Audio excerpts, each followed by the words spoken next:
7월 8일 토요일 아버지의 훈계란 제목으로 잠언 4장 1에서 9절의 말씀입니다.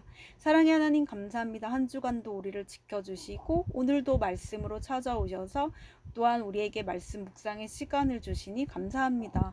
이 시간을 통하여서 하나님의 말씀이 들리고 복음이 깨달아지기 원합니다. 말씀대로 믿고 살고 늘리는 인생이 되게 하시고 이 시간도 우리와 함께하여 주시옵소서. 감사드리옵고 예수님의 거룩하신 이름으로 기도드립니다. 아멘. 아들들아 아비의 훈계를 들으며 명철을 얻기에 주의하라. 내가 선한 도리를 너희에게 전하노니 내 법을 떠나지 말라. 나도 내 아버지에게 아들이었으며 내 어머니 보기에 유약한 외아들이었노라. 아버지가 내게 가르쳐 이르기를 내 말을 내 마음에 두라. 내 명령을 지키라. 그리하면 살리라. 지혜를 얻으며 명철을 얻으라. 내 입의 말을 잊지 말며 어기지 말라. 지혜를 버리지 말라. 그가 너를 보호하리라. 그를 사랑하라. 그가 너를 지키리라. 지혜가 제일이니 지혜를 얻으라. 내가 얻은 모든 것을 가지고 명철을 얻을지니라. 그를 높이라. 그리하면 그가 너를 높이 들리라. 만일 그를 품으면 그가 너를 영화롭게 하리라.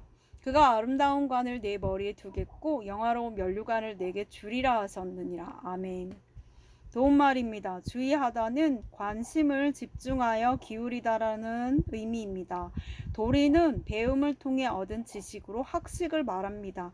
유약하다는 어리고 약하다라는 뜻입니다.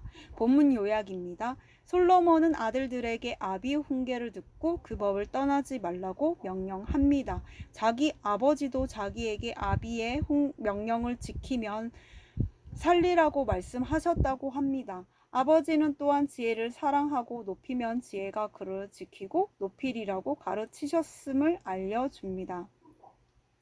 오늘의 중보기도입니다. 저희 부모와 인생의 선배들이 지혜의 말씀을 사랑하고 순종하여 주께 영화로운 면류관을 얻게 하옵소서. 아멘. 본문 해설입니다. 첫 번째, 내 법을 떠나지 말라. 1에서 2절의 내용입니다. 잘못을 지적하고 고쳐주는 훈계를 듣기 좋아하는 사람은 없습니다. 게다가 권위적인 아버지가 주는 훈계는 잔소리처럼 여겨지기 쉽습니다. 하지만 아무리 바쁜 아비라도 제 자식이 잘 자라기를 바라지 않는 사람은 없습니다. 하물며 완벽한 아버지이신 하나님은 내가 잘 살기를 얼마나 간절히 바라시겠습니까? 따라서 우리는 내 죄악을 드러내며 회개하라는 구약과 신약의 법을 듣기 싫다고 떠나서는 안 됩니다. 나를 믿음으로 양육해주는 말씀의 공동체 안에 거해야 합니다. 적용 질문입니다. 나를 위한 선한 도리인 줄 알면서도 듣기 싫어 떠나려 하는 말은 무엇입니까? 두 번째, 내 명령을 지키라. 솔로몬은 다윗과 밧세바 슬라에서 자라면서 아버지의 법을 떠나지 말아야 함을 몸소 배웠습니다. 잠언을 쓸 당시에 그는 이미 장성하여 온 나라를 다스리는 왕이 되었지만 그렇게 성장하기까지 자신을 양육해준 아버지의 명령이 있었음을 고백합니다. 부모와 지도자의 말씀을 마음에 두고 그 명령을 지키려면 자신이 유약한 존재임을 인정하고 겸손히 있어야 합니다. 자기가 최고인 줄 알면서 귀를 막고 사는 인생보다 겸손히 말씀을 지키는 인생이 복 있는 삶입니다. 적용 질문입니다. 나는 내 강함을 자랑합니까? 약함을 자랑합니까? 내가 인정하고 고백해야 할 유약함은 무엇입니까? 세 번째, 지혜를 사랑하라. 5에서 9절의 내용입니다. 솔로몬이 잔소리처럼 거듭 가르치는 교훈은 지혜와 명철을 얻으라는 것입니다.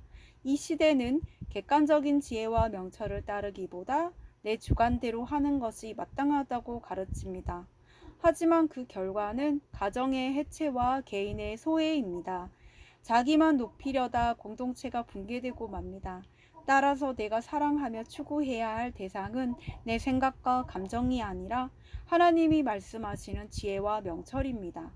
주님의 지혜를 사랑하고 높일 때 주님이 나를 영화롭게 하십니다. 적용 질문입니다. 여러 사회적 논란을 접할 때 나는 세상의 여론과 내 주관과 하나님의 말씀 중 무엇을 기준으로 삼습니까? 오늘 기도하기는 주께서 저를 사랑하셔서 가족과 지체를 통해 듣게 하시는 여러 훈계의 말씀을 떠나지 않게 하옵소서. 제 강함이 아닌 약함을 자랑하면서 주님이 제 삶에 행하신 구원을 고백하게 하옵소서. 세상의 속임에 빠지지 말고 주의 지혜의 말씀을 사랑하며 순종하게 하옵소서. 아멘. 묵상 간증입니다. 유약한 우리란 제목으로 홍태은님의 말씀 적용글입니다. 이사하면서 정든 친구들과 헤어지게 된 큰아들은 올해 신설고등학교에 입학한 뒤로 방황하고 있습니다. 하루는 아들이 학교에 안 왔다고 선생님께 연락이 왔는데 아들은 제게 학교라고 거짓말을 했습니다. 그 후로도 이런 일이 계속 반복되었는데 한두 번도 아니고 매번 학교에 갔다고 말하는 아들의 말에 속는 제가 바보 같고 힘들어 화가 났습니다. 아들에게 선을 행하면 언젠가 변할 것이라는 내가 정한 기대로 스스로 상처받고 감정이 요동쳤습니다. 그런데 생각해보면 저 또한 아들처럼 10대 시절에 많이 방황했습니다. 아버지는 알코올 중독이 있으셨는데 아버지의 주사를 참다 못하신 어머니는 제가 초등학교 고학년일 때 가출하셨습니다. 그때부터 저의 사춘기 방황이 시작되었습니다.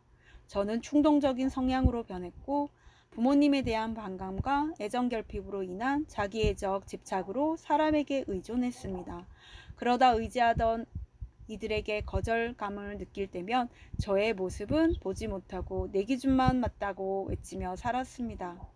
그럼에도 하나님은 상처 많은 저의 아버지가 되어주시고 유약한 저를 품고 양육해 주셔서 교회 소그룹 리더로서 영화롭게 하셨습니다. 지난날 저처럼 일탈 행동을 하는 아들을 보면서 제가 얼마나 자기중심적이고 다른 사람에게 관심이 없었는지를 다시금 깨닫게 됩니다. 내 기준에서 나 같은 부모였으면 난 너처럼 안 산다며 아들 탓만 하고 아들을 있는 모습 그대로 품어주지 못한 것을 회개합니다. 우리가 가진 상처의 근원은 우상 숭배에 있다고 하는데 아들의 사건으로 저의 우상인 내 자아가 깨어지기를 원합니다. 주님이 보시기에 유약한 제 아들도 믿음의 공동체에서 명철을 얻어서 훗날 자신처럼 유약한 자를 품어주는 자가 되어 영화로운 면류관을 얻게 되길 기도합니다. 이분에 적용하기는 아들이 학교에 가지 않는 날이면 화내지 않고 먼저 말씀으로 제 마음을 지키겠습니다. 저처럼 ADHD 경계로 충동성이 있는 아들에게 시간 개념과 사회 규칙을 반복적으로 알려주겠습니다. 입니다.